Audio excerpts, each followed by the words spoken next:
Tudo Posso estar de volta. O assunto agora é saúde. Você aí de casa que acompanha o nosso programa, sofre de varizes? Aliás, dá uma olhadinha na sua perna agora. Os vasinhos já estão aparecendo. De alguma forma eles te incomodam.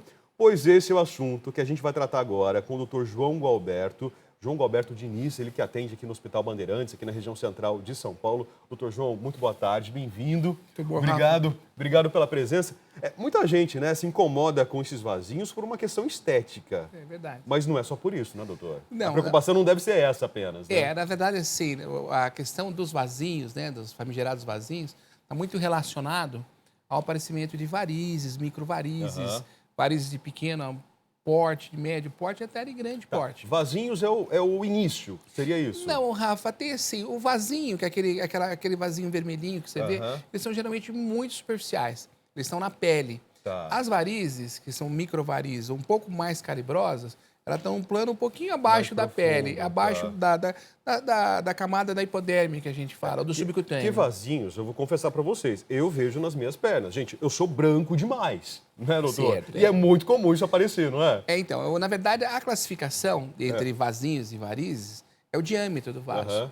Então, o que é o diâmetro? É aquele comprimento associado à espessura do os vaso. meus são bem fininhos. Até 1 milímetro, mais ou menos, nós chamamos de telangiectasias. São telangiectasias ou vasinhos mesmo, que é o nosso motivo aqui hoje. São aquelas aranhinhas, sabe, Rafael, que você vê na perna? Ramificações. Parece uma A gente chama de spider. Raízes, né? Isso, né? Geralmente na perna, na coxa, de mulheres e de homens também, né? Então, esses não são chamados vasinhos, são o nome técnico telangiectasias. Quando elas passam de 1 milímetro, 2 milímetros de diâmetro, elas se transformam em microvarizes. Tá. E essas microvarizes, que têm uma outra conotação, elas também são de passíveis de tratamento. Tá. O tratamento de vasinhos é mais tranquilo. Ele é feito até de forma superficial. Então, por exemplo, como você tem um pequeno vaso da circulação da pele, que ele é mais visível, mais dilatado, o tratamento em si, geralmente, ele é mais simples. As microvarizes e as varizes, aí precisam de um tratamento mais específico, porque elas são mais nutridas, são mais dilatadas, são mais desenvolvidas. Vasinho seria por cauterização?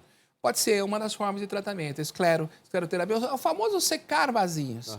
Se fala muito de secagem de vasinhos. Olha, eu vou no médico, eu vou na doutora, eu vou no doutor para secar os vasinhos. É a escleroterapia, que são chamadas das telangiectasias. Tem outro tratamento também para o vasinho? Tem outros tratamentos. Por exemplo, você pode secar, às vezes está associado a microvarizes ou varizes que alimentam aqueles vasinhos, que a gente chama que é uma matriz. Você é obrigado a fazer uma pequena cirurgia para tirar essas microvarizes, senão os vasinhos também nos aparecem, viu, Rafael? Então, é aquela paciente que vem no consultório, doutor, eu faço a aplicação faz 4 meses e não resolve. Às vezes tem algum vaso um pouco maior que funciona como nutriente. Que tá irrigando, exatamente, né? Justamente isso. Essa camada mais superficial, viu, Rafael? Doutor, a indústria de cosméticos já anuncia aí cremes milagrosos que prometem conter ou justamente apagar esses vasinhos. Isso funciona mesmo? Não, na verdade, a palavra que você usou é muito feliz, né? São cosméticos, tem uma finalidade de você conseguir, pelo menos o aspecto visual, você conseguir como se fosse uma maquiagem desses vasinhos e que você, na aparência, você tem uma diminuição deles. Eu acho que tem seu valor, tem seu mérito, mas não é a forma de tratamento adequada. Os vasinhos estarão lá? Eles estarão lá. O que existe, algumas pomadas, alguns cremes específicos, mas são medicinais. À base de iridina, algumas substâncias, que diminuem a sensação de calor e dor local regional. Tá. Agora, quando que a dona Maria, a dona Joana, a dona Ana ou o seu Pedro, que estão acompanhando o nosso programa, eles devem ficar preocupados com isso, doutor? Então, na verdade, as varizes ou a presença de veias dilatadas nas pernas é extremamente comum, né? Acredita-se que 7 mulheres em cada 10 mulheres, até os 60 anos de idade, apresentaram varizes. E os homens também têm. Lógico, as mulheres têm uma incidência maior para alterações hormonais, gravidez. Mas é motivo de preocupação sempre, viu, Rafa? Do ponto de vista não só estético, como do ponto de vista médico. As varizes, microvarizes, varizes pequenas e médias, elas causam problema de saúde. Ela tem mais predisposições a flebites, às tromboflebites. Então, você precisa ter o dimensionamento da saúde das tuas pernas. Por exemplo, essas veias são grandes, elas são normais, são veias que cresceram muito, elas estavam de uma forma 2 anos atrás e hoje elas estão diferentes. Então, é sempre o motivo de uma consulta com o médico da especialidade. Eu já vi, inclusive, mulheres, acho que mais mulheres do que homens, né, que às vezes são completamente saltadas na perna. Aliás, assim, né? É praticamente isso aqui, né? Tem É, a pele da pessoa, ó, a comparação tá aqui, ó. Vem comigo aqui, Anselmo, né? Peguei de surpresa justamente agora. A pele da pessoa tá aqui para trás e de repente tem uma veia alta, saltada aqui na frente, Então, Rafael, né? então, essa árvore, que essa pequena, essas ramificações, na verdade, elas podem exemplificar o sistema venoso de drenagem. Ele vem, geralmente seria o contrário, né? A árvore de ponta cabeça. Seriam os ramos menores e eles vão se somando e formando um tronco maior venoso. Com esses calibres, vamos supor num paciente adulto, chegando perto de 7 milímetros, 8 milímetros, são veias dilatadas mesmo. São varizes que aparecem na perna, nas pernas ou na coxa, saltadas, sobressalentes. São varizes que merecem um tratamento mais intensivo. O tratamento, então, nesse caso, vai demorar. É um tratamento a longo Não, então, prazo, é cirúrgico. Então, o tratamento vai do tratamento clínico, né? Que são aquelas medidas gerais, usar meia elástica, fazer repouso, colocar a perna para cima, que já alivia muito, pelo menos a sensação de peso, aquela sensação de incômodo nas pernas, até os tratamentos locais, até os tratamentos cirúrgicos mais definitivos. Por exemplo, ressecar essa veia. Uma veia dilatada, até para os nossos ouvintes aí estão nos assistindo entenderem, que a partir do momento que ela tem esse calibre nas pernas, ela perdeu a função. Ela não serve mais para o propósito dela. A veia não funciona mais, é isso? Não, não funciona. Mas não tem sangue ali, doutor? Então, esse sangue, ele está se acumulando dentro dessa veia porque ela não consegue impulsioná-lo para cima. Na verdade, ela permite um refluxo. O que a gente chama? O refluxo é quando o sangue tem só um sentido para ir, dos nossos pés para o coração, o sangue venoso. Quem faz essa função são as veias.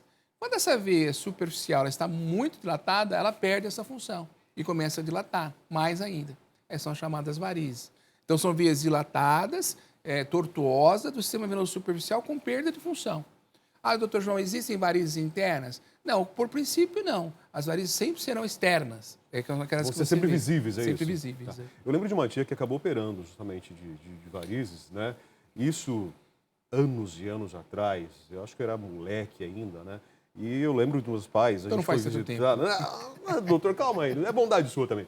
Eu lembro de ter ido visitá-la, né, com os meus pais, ela estava completamente deitada, né? Já tinha acho que uns 2, 3 dias que ela tinha feito a cirurgia, vários travesseiros e os pés suspensos, os pés altos, né? A recuperação, esse pós-operatório ainda é assim, doutor? Então, Rafael, assim, hoje a cirurgia de varizes evoluiu muito, né? Ao longo dos anos, ela tem propostas que são mais conservadoras, tem propostas que fazem cirurgia radical. Na média, hoje, os procedimentos de tratamento de cirurgia de varizes, do procedimento cirúrgico depende. Se você tira essa fena toda, se você tira colaterais, se você tira microvarizes. Então, não existe uma receita de bolo para cada doente. Existe um período estimado, uma média. Por exemplo, o Rafael vai pegar umas pequenas veias da panturrilha, da coxa. O Rafael opera numa sexta-feira, terça-feira está trabalhando, normalmente. Está com poucos hematomas, inchado. Agora vem aquela senhora, ou não precisa ser senhora, pode ser uma moça de 23 anos, 25 anos, com uma safena bastante dilatada. Ela opera hoje, ela vai precisar de pelo menos 15 dias a 21 dias de repouso, que é esse repouso que você tinha mencionado. Porque a cirurgia é de um porte maior, Rafael. A finalidade é a mesma, é você fazer a retirada das varizes. Mas a intensidade e a questão do tratamento em si são diferentes. Agora, doutor João, já ouvi gente falar que não vai operar, que não adianta operar, que as varizes voltam. Isso é mito ou é verdade? Não, é verdade. Assim, o que nós chamamos de verdade? Quem tem uma propensão a varizes deve sempre operar, não deve esperar a complicação, viu, Rafael, para operar. Não vou operar porque volta. Não, isso é mito. Você deve operar. Podem surgir outras, mas aquelas não voltam mais, seria isso? É lógico, você pega uma moça de 32 anos, com 2 filhos, que tem varizes e opera, a chance dela ter varizes de novo aos 45 anos, aos 48 é grande. Até por conta da sua atividade, tem que operar de novo. Então, uma situação não exclui a outra. Mas assim, mas todas voltam? Existem alguns fatores predisponentes, né, que fazem com que essas varizes tenham uma recidiva, que a gente chama. Recidiva, que é aquele que operou, tratou e passado alguns anos ela voltou. Mas sempre lembrando que cada caso é um caso. Você precisa operar naquele momento e se daqui a 10 anos você tiver a necessidade de operar, é cirúrgico também. Doutor, tem fatores genéticos nessa história de varizes? Tem muito forte. Se minha mãe, de repente, teve varizes, eu tenho propensão a ter, minha irmã e meus irmãos também? O fator hereditário, né, que a gente fala, do familiar, ele é muito comum, né? Assim, muito presente. É um dos fatores que estão bem diagnosticados como um critério de origem familiar. Eu não chamaria de genético, porque genético é uma coisa que meio que é obrigatória. Tá. Você carrega essa É uma transmissão. carga que vai, não tem jeito. Mas o critério é hereditariedade, ele é muito presente mesmo. Por exemplo, mas doutora, minha avó teve 8 filhos, minha mãe teve 5, e eles não tinham varizes. Tá bom, você foi a primeira. Dessa você foi a primeira. Assim, ou algum fator constitucional teu que faz com que você desenvolvesse varizes. Existe alguma forma de evitar isso, doutor? Existe, sim, isso é importante. Porque a prevenção, ela é melhor que o tratamento em si. Acho que em toda... Quando a gente fala em saúde, né? Prevenção sempre, né? é sempre o carro-chefe. Então, o que fazer? Bom, primeiro, ter uma atividade física, saudável, você não ganhar peso, obesidade, excesso de peso, o sedentarismo, isso é uma das predisposições. Pessoas obesas estão mais propensas a ter varizes, doutor? Sim, pessoas obesas. Porque a sobrecarga nos membros inferiores, não só a sobrecarga vascular, como a sobrecarga das articulações, a sobrecarga do tornozelo, ela tem uma predisposição à dilatação dessas veias. Então, você pode aferir um certo grau de incidência maior de varizes ou insuficiência venosa em pacientes obesos. Porque também, Rafa, você associa outras coisas, né? Geralmente, o obeso, salvo aqueles que têm problemas hormonais, está associado a um sedentarismo, está associado a uma alimentação irregular. Então, ele forma uma série de fatores, né? De situações e de fatores e que vai aparecer as varizes também. Tem mulheres com medo de usar salto alto, acreditando que elas podem gerar, que isso pode gerar varizes. É mito ou é verdade, doutor? Não, então, o salto alto sempre é um questionamento importante. É mito, o salto alto. Assim, do ponto de vista... Mulherada, tá liberado o salto alto, então. Não, ressalvas. Né?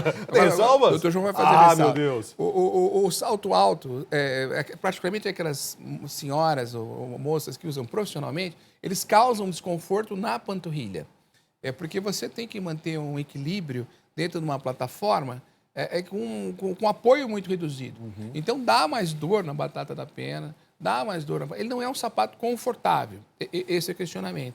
O fato dele não ser confortável, você predispõe a mais dores, particularmente as dores de origem muscular, de origem tendinosa.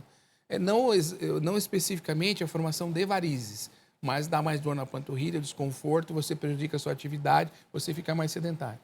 Tá, então controlar o uso de salto alto seria importante. Assim, por exemplo, quais são os saltos... na verdade, não é tanto a altura aqueles saltos dos 15, 18. Eu vejo... As mulheres aqui sabem muito bem. Então, assim, às vezes usam até por atividade profissional, que tem uma bancária advogada, né? Que são obrigadas a usar. O interessante é que você use uma plataforma mais larga. Não precisa ser aquela rasteirinha, que não é a mais adequada, mas se você tiver uma plataforma de apoio do calcâneo mais alargada, você distribui melhor o peso do pé, você tem menos incômodo na panturrilha. Por que a rasteirinha não é mais adequada?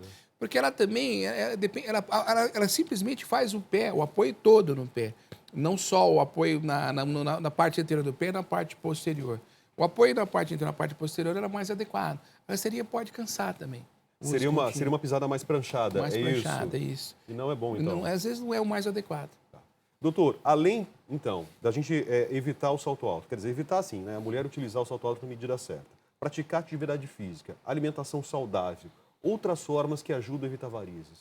Bom, então, a mulher, ela sofre muito com as alterações hormonais. Por exemplo, o uso de pílula anticoncepcional por tempo prolongado, as variações hormonais da menopausa na mulher mais idosa. Isso são fatores predisponentes à formação de vasos, de pequenos vasos. Eles estimulam a formação de alguns vasos. E para quem já tem varizes, a flebites, tromboflebites. Então, sempre para a mulher fazer aquelas pausas, mesmo essas pílulas modernas hoje, em baixa dosagem hormonal, ela precisa ser regrada, no sentido em que você tenha uma pausa por um período, com orientação do ginecologista, para que você evite esse problema. Outra situação que também é muito comum é a mulher que tem uma atividade estática, ou fica muito tempo no computador. Isso diz respeito à imobilidade.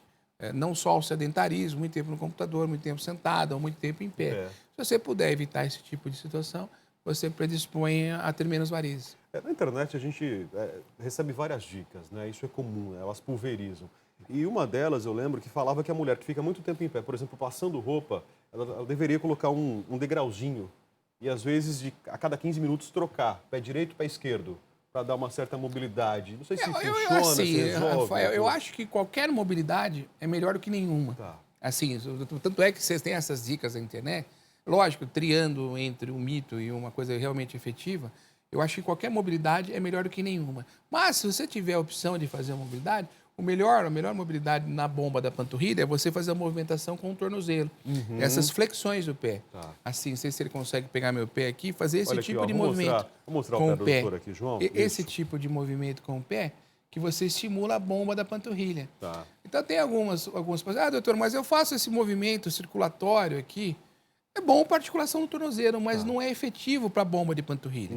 Então esse exercício aqui é o exercício mais indicado Tá. para você ter uma mobilidade naquele momento que você está Aliás, parado. na academia tem um exercício de panturrilha, de fortalecimento da panturrilha, que é justamente esse movimento que o senhor falou, né? Alguns instrutores nos levam a ficar na escada, na ponta da escada, e fazer esse movimento flexão. de subir, né? De flexionar. Esse aí já é mais específico para um fortalecimento da musculatura da panturrilha, que é importantíssimo mesmo. Agora, no dia a dia, na vida real, né, nós passamos 8, 10, 12 horas dentro de um ambiente de trabalho, muitas vezes, ou a dona de casa, ou quem trabalha no banco, o bancário. Então, esse exercício tem que ser lembrado mesmo de fazer. É porque ele tem que ser repetido a cada 2 horas, por exemplo. Então, a academia é ótima para o exercício programado, mas aquela pessoa que está com aquela atividade de estático em algum ponto, ele tem que se lembrar de fazer isso. Tá, doutor, complicações. A mulher não cuidou, o homem não cuidou. O que isso pode ocasionar, pode gerar? Então, é isso porque tá. A saúde hoje, a varizes é um problema de saúde pública, né? Tem complicações de pequenas, médias e a grandes complicações. As varizes, ela pode levar a flebites, inflamações, são aqueles nódulos endurecidos na pele, são extremamente dolorosos, elas inflamam, elas trazem problemas de hiperpigmentação da pele, alterações da pele. E o mais drástico, quando forma aquelas feridas, até a úlcera venosa.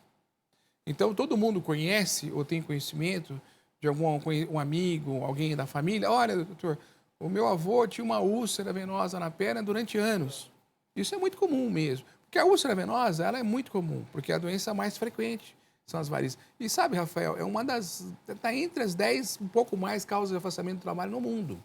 Hoje, úlcera na perna, varizes perde para hipertensão, lombalgia e outras condições.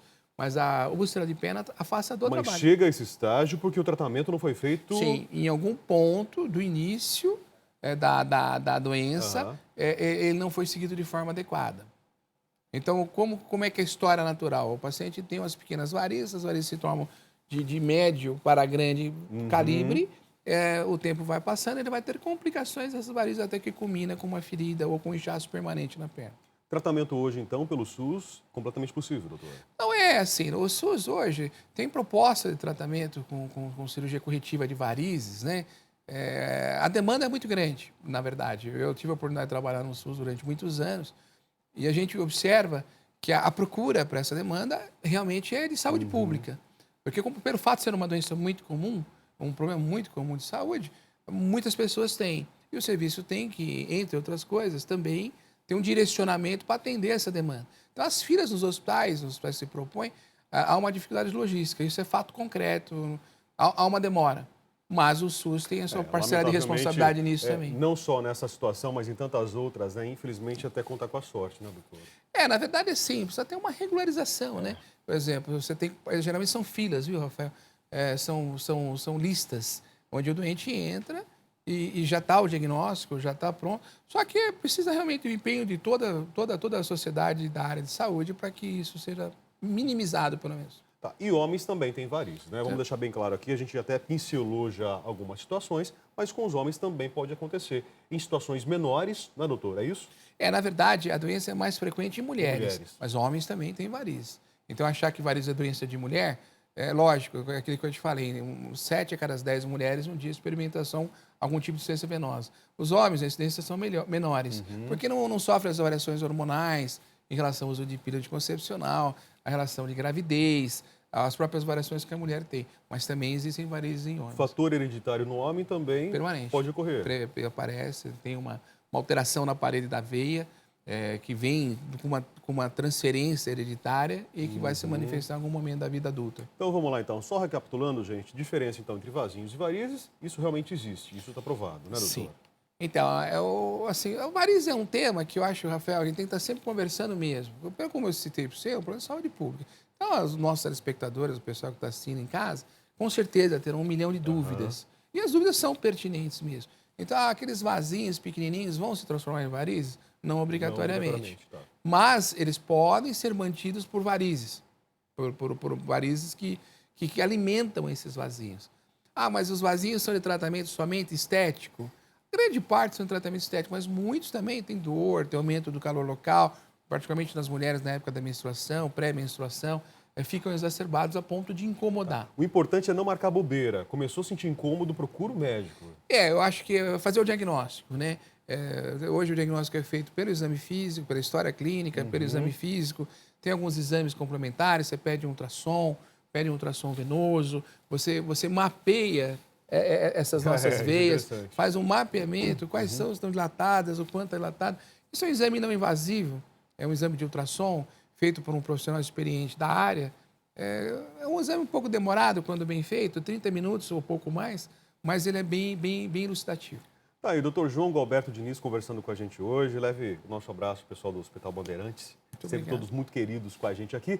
Vamos fazer intervalo agora e no próximo bloco tem o Aaron Rakanishi trazendo novidades sobre o mundo dos famosos. A gente já volta.